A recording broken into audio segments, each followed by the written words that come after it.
Oi, colegas, tudo bem? Meu nome é Ricardo Gualda, eu sou professor do Instituto de Letras da UFPA, da área de PLE, e eu sou representante da CAEL. Ontem saíram as resoluções regulamentando o semestre suplementar de 2020 aqui na UFPA.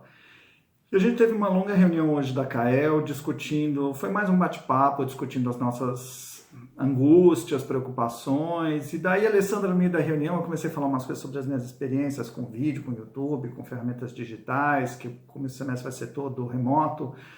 E daí a Alessandra sugeriu que eu fizesse um vídeo porque para adiantar algumas questões, colocar algumas questões para discussão, para as pessoas, para ajudar as pessoas a gente pensar junto em como que a gente vai fazer essa oferta, como que a gente vai conduzir essas disciplinas e, sei lá, compartilhar um pouquinho da minha experiência, que é um pouquinho, não é muita, mas é um pouquinho com ferramentas digitais no ensino de língua estrangeira, principalmente, né? Então tem algumas questões que eu acho que seria interessante a gente discutir e que é importante colocar logo no começo. A gente vai ter a nossa reunião do núcleo de TI do Instituto de Letras, e eu acho que a gente vai daí voltar tudo isso com mais detalhe, algumas coisas vão ficar, outras vão sair, mas tem algumas questões que eu acho que seria importante a gente começar a considerar.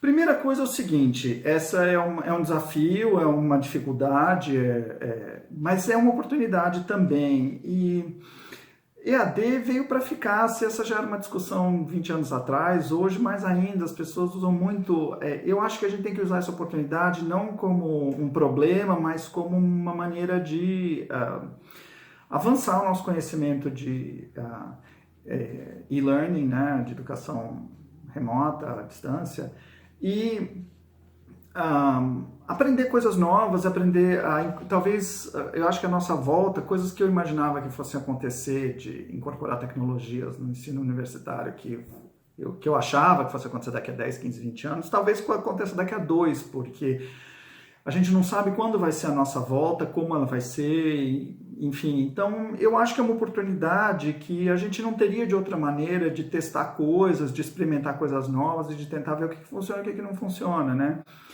Então, primeira coisa, eu acho que a gente precisa aproveitar essa oportunidade para aprender a incorporar e-learning na rotina do ensino presencial também.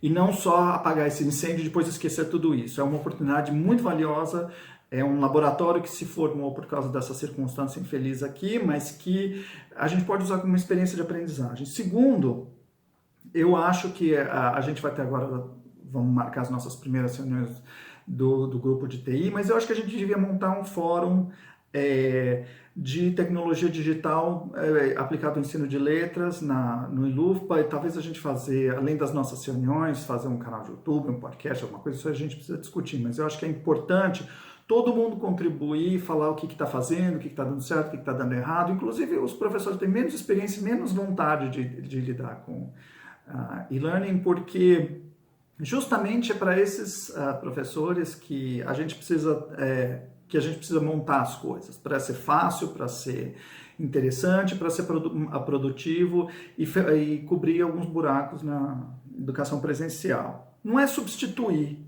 A Raquel falou isso na reunião de hoje. Não se trata do e-learning substituir a educação presencial, mas complementar de uma maneira produtiva. Tem coisas que a gente consegue fazer à distância que a gente não consegue fazer presencialmente, né?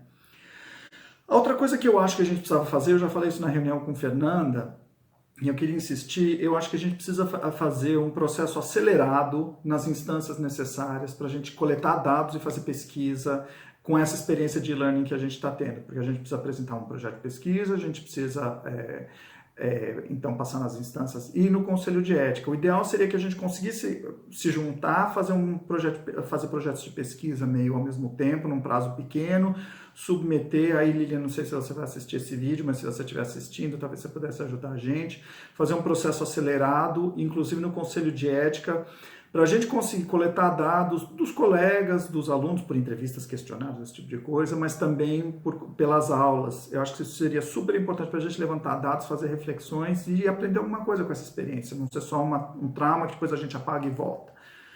E uma ideia que eu tive há mais ou menos um ano e meio atrás, que é uma coisa que eu não consegui, eu tentei fazer por ONG, pensei em fazer pela UFPA, mas é complicado, mas eu acho que talvez esse seja o momento, Alessandro, Jael, o pessoal do grupo de tecnologia, eu acho que especialmente meu coração está nas línguas estrangeiras, eu acho que a gente devia montar um laboratório de e-learning para línguas estrangeiras, montar materiais didáticos, plataformas de ensino, integrar com os nossos cursos de graduação. Eu acho que a gente precisa de um laboratório de e-learning para línguas estrangeiras e talvez esse seja o momento de falar com o reitor, falar com quem precisa falar, pedir dinheiro, ver o que a gente precisa fazer para viabilizar isso, mas eu acho que isso seria uma coisa muito importante e eu acho que esse é o momento de fazer isso. A gente não conseguir fazer isso agora, a gente não vai conseguir fazer isso nunca. Pensando agora na oferta de disciplinas do 2020.x, eu vejo que a gente precisa pensar que a gente tem tipos diferentes de disciplinas no ILUFP. Então eu levantei 4 tipos de interação que a gente tem, né? Que vão demandar recursos digitais diferentes, tanto síncronos quanto assíncronos, né? Primeiro a gente tem disciplinas teóricas, disciplinas de linguística e de literatura, de licenciatura, pedagogia e tal. Depois a gente tem, elas, apesar dos temas serem diferentes, o tipo de interação que existe é mais ou menos parecido. Então, ele acho que demanda um tipo de curso, um tipo de disciplina. Depois a gente tem aulas de línguas estrangeiras, ensino de língua mesmo. Esse eu acho que é um outro bicho, tem que fazer de um outro jeito. A interação, a maneira como a gente monta as disciplinas, a seleção das ferramentas, o que é aula síncrona, o que é aula síncrona, né? Depois tem os estágios, que também é uma coisa muito diferente, né? E a quarto são as oficinas, oficina de produção textual, foi nisso que eu pensei, que também tem uma outra dinâmica, né? E talvez a gente pudesse montar pequenos grupos ou fazer de uma maneira temática para, não sei o que vocês acham disso, para contemplar esses tipos diferentes de interação. Nós somos muito professores, seria mais interessante para a gente trocar experiências, né? Talvez aqui Libras seja também uma coisa particular, porque tem outro tipo de interação também, talvez seja diferente, aí o pessoal de Libras é que tem que dizer, né? Não sei, estou lançando aí uma ideia, não sei o que vocês vão fazer com isso, o que vocês acham. Em termos de aulas síncronas, o que eu acho que é viável em termos de ferramentas é o seguinte, você tem que pensar se você, das que eu conheço, e da experiência que eu tenho, por exemplo, o Profici de PLE não parou. A gente teve aula na terça, não teve aula na quarta, mas na quinta a gente já estava 100% online.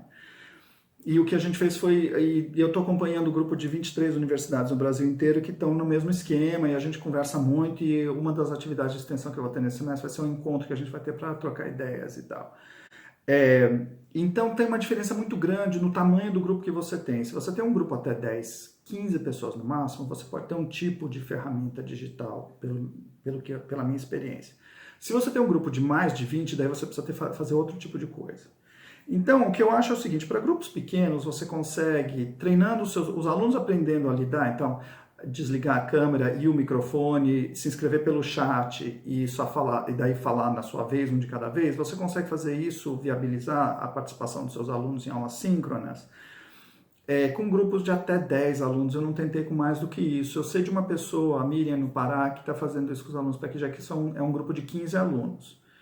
Mas exige uma disciplina e exige e limita um pouco a possibilidade de interação, porque como as pessoas não conseguem falar entre elas, elas têm que falar para o grupo, aí o tempo de interação, em 1 hora você tem 15 pessoas, cada pessoa vai falar 4 minutos na média, na melhor das hipóteses, mas provavelmente ela vai falar muito menos do que isso, né? Porque tem intervenções suas, tem as transições, tem as quedas de sinal, etc. Mas para isso você você pode usar ferramentas essas que a gente usa para reunião, Skype, Zoom, Meet, WhatsApp, Google Hangouts, tem várias. Uma opção, se você tem uma turma que tem 50 alunos ou 30 alunos, os módulos são de 45, né? É você pensar que você tem 4 horas de aula por semana, né? 1h50 na terça, 1h50 na quinta, por exemplo. Você dividir em 4 grupos e fazer 4 grupos de 10 e fazer interações de 50 minutos para cada. Mesmo porque, olha, mais de 1 hora é difícil. As pessoas ficam muito cansadas e elas começam a se dispersar na atenção e tal. Então, talvez se você tem um grupo de 45 alunos, você dividir ele em 4 grupos de 10 e fazer um encontro por semana com eles para fazer discussões, principalmente. Agora, se você tiver grupos muito grandes e você quiser fazer uma coisa com uma participação menor dos seus alunos, existe a possibilidade de você abrir um canal no YouTube, fazer uma live, isso é bem simples de fazer, e daí os seus alunos participam pelo chat. Então todo mundo está participando ao mesmo tempo, mas você que fala 99% do tempo. O que os alunos podem fazer é daí fazer perguntas pelo chat ou intervenções pelo chat, mas elas são curtinhas, né? Agora, a aula síncrona, essa aula síncrona, que pela resolução precisa ser no horário da disciplina que você registrou no sistema, ela funciona muito melhor para você fazer apresentação de seminários ou discussões que exigem, em que os alunos participam mais. Eu acho até que o seminário, o Congresso da UFA fez uma coisa em que as pessoas gravavam, por exemplo, os posters, eles gravavam vídeos de 5 minutos e daí eles lançavam o vídeo às pessoas. Tudo que é conteúdo é melhor você fazer assincronamente. Tudo que for discussão é melhor você fazer sincronamente. Então você joga tudo que for exposição de conteúdo, tanto dos alunos como o seu, para o assíncrono. E para o assíncrono você tem algumas opções bem interessantes. Você pode fazer vídeos do YouTube, você falando como eu estou falando agora, e as pessoas podem, se for ao vivo, se for uma live, as pessoas podem participar pelo chat. Se for, como eu estou fazendo agora, depois as pessoas podem fazer os comentários embaixo, né? Ou você pode ter um outro canal, como um WhatsApp ou um Facebook, uma coisa assim, para as pessoas participarem, fazerem perguntas, fazerem intervenções, entendeu? Então, o que eu estou pensando em fazer, por exemplo, é dar minha aula às segundas-feiras à tarde, e daí deixa a semana inteira para as pessoas irem vendo o vídeo e o texto, assim, pode ser um conjunto de coisas, e daí elas vão fazendo intervenções pelo Facebook, ou pelo WhatsApp, ou pela plataforma de interação que a gente criar. E daí a gente volta na segunda-feira seguinte para fazer uma discussão, entendeu? Essa é a maneira que eu estou pensando fazer. Agora, não sei, aí a gente precisa criar coisas novas, porque tá tudo muito dinâmico, né? Outra coisa que se levantou na reunião de hoje, que eu não tinha pensado nisso, é fazer um podcast, né? Que é mais simples tecnicamente, você grava, e daí você pode gravar ou em pequenos arquivos, daí você manda por WhatsApp ou pela nuvem, uma coisa assim, para os seus alunos, em capítulos da sua fala, se for uma fala longa. Ou você pode fazer uma fala longa e entrar num canal de podcast e registrar o seu canal de podcast e ir alimentando ele semanalmente, conforme for a sua frequência. A outra coisa que é bem simples de usar e bem viável é o PowerPoint. Existe uma função do PowerPoint que é gravar vídeo. Então você monta os seus slides e daí você grava o vídeo durante, por exemplo, você tem o primeiro slide, dura 4 minutos. Você fala 4 minutos, daí você pode inclusive voltar, corrigir, refazer, ou aprova e passa para frente. O seu segundo dura 2, o seu terceiro dura 3 e assim por diante. Mas a cada slide você começa de novo, entendeu? Então você pode fazer uma apresentação de PowerPoint com a sua voz. Não aparece a sua imagem, aparece só o slide. Então, eu acho que assim, PowerPoint, podcast e YouTube são maneiras de você fazer aulas expositivas. Eu acho que, particularmente, essas ferramentas, elas têm funcionado melhor para mim para fazer, quando eu tenho que fazer transmitir um conteúdo teórico de uma maneira mais expositiva. Então, eu faço a parte, isso funciona melhor, tem funcionado melhor do que a aula presencial, inclusive.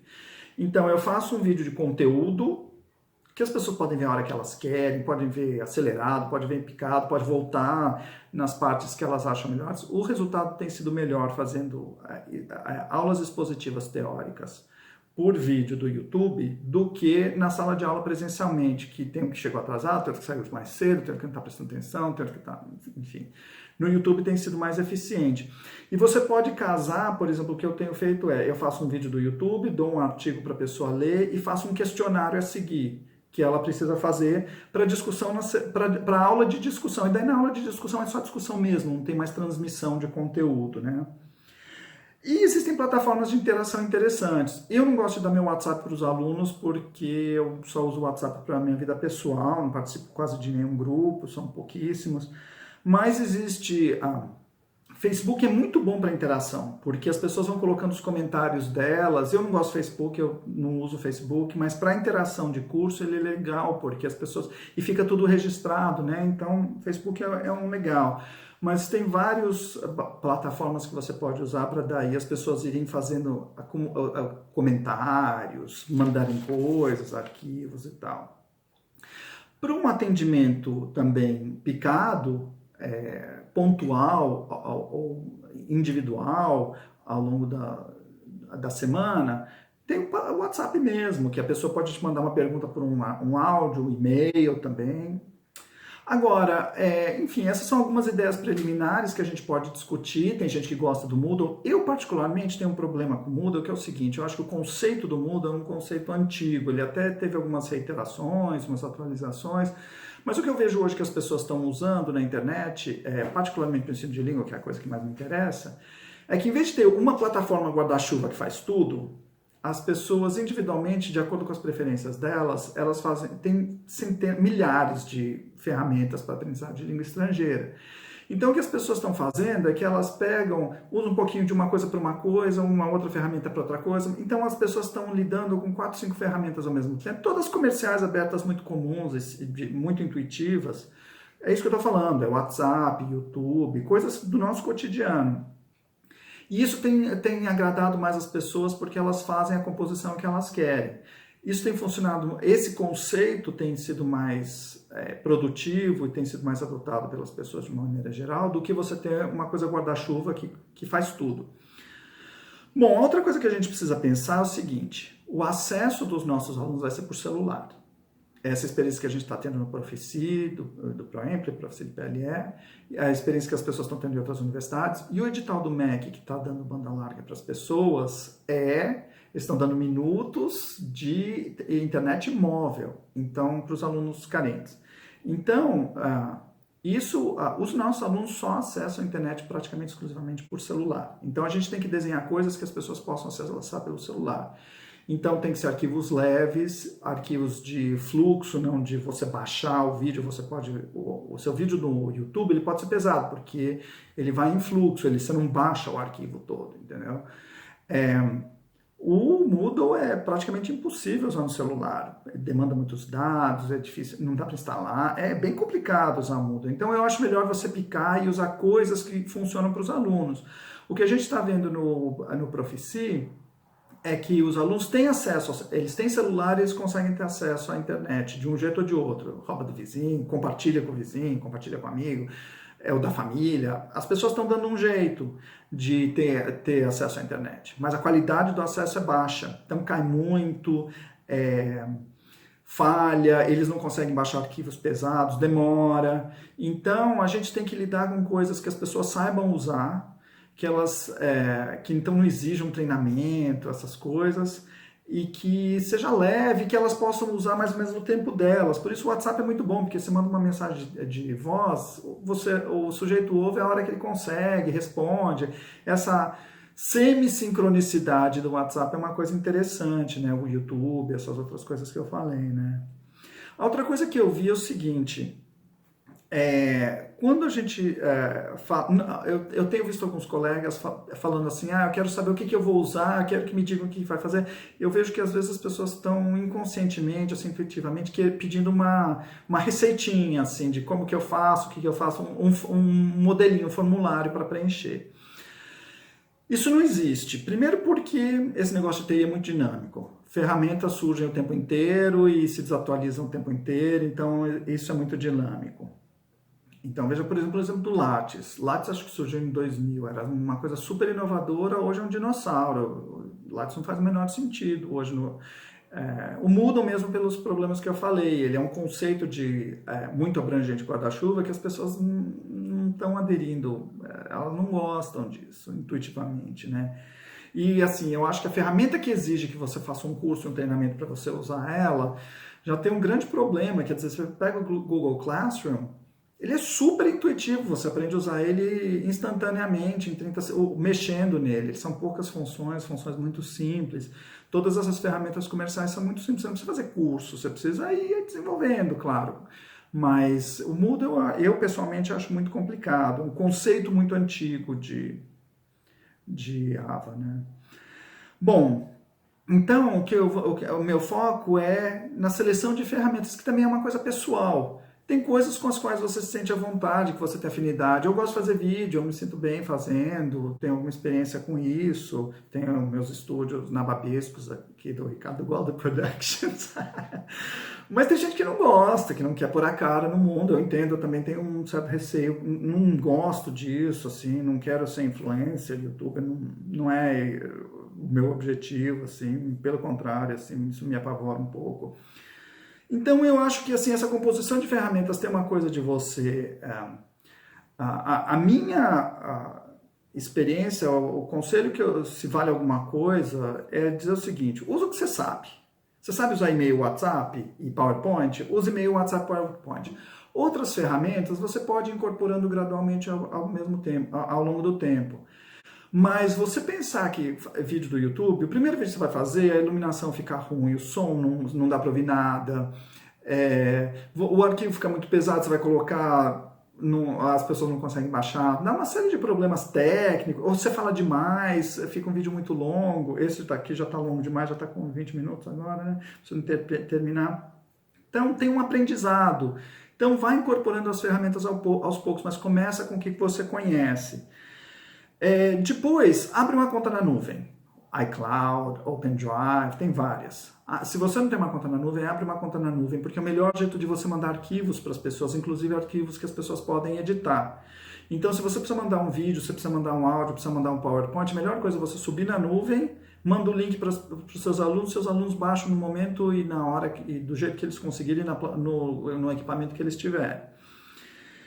E pensa no seguinte, a gravação de vídeo e áudio é complicada, porque nós somos uma universidade federal, professores, funcionários públicos, e tudo que a gente faz é oficial. Eu posso fazer um vídeo meu falando porque, enfim, mas os alunos, se eu for colocar aluno, eles precisam dar autorização por escrito, e tem uma série de consequências legais para isso. Eu não recomendo você fazer uma aula no Zoom, em que aparece a foto e a voz das pessoas, e daí você... eu acho que legalmente você não pode fazer isso sem autorização das pessoas e pode dar problema, especialmente pelo fato de a gente ser uma universidade.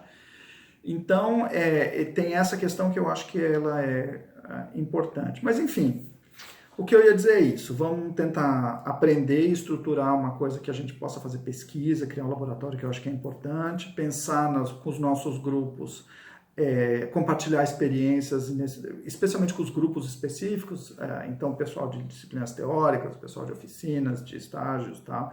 Eu acho que isso é importante. Tentem fazer uma coisa de aulas síncronas e assíncronas segura, que você conhece. Então, se você conhece o WhatsApp, usa o WhatsApp, não tem problema.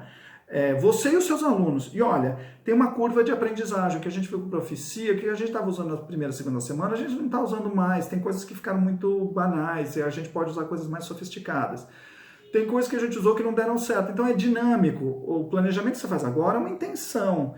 Mas você vai começar com algumas coisas que você vai ver, você vai ter que abandonar umas e incorporar outras. Então pensa num processo dinâmico, experimental mesmo, né? Tanto para aulas síncronas como aulas assíncronas. Use as aulas síncronas para discussões e aulas assíncronas para transmissão para conhecimento, para transmissão de conteúdo, tanto seu como dos alunos, né? E tenta fazer o curso do seu jeito, usando as ferramentas que você conhece, do jeito que você conhece, experimentando ao longo do tempo, para uso em celular e muito cuidado com gravação de conteúdo, tá bom? Enfim, eu só queria lançar essas ideias, essas primeiras reflexões para a gente fazer o nosso planejamento e para a gente começar a pensar em como que a gente vai fazer isso, tá bom? Enfim, se vocês quiserem deixar comentário, depois a gente vai fazendo os nossos encontros no grupo de TI, nos nossos grupos. Espero que a gente aprenda bastante com essa experiência.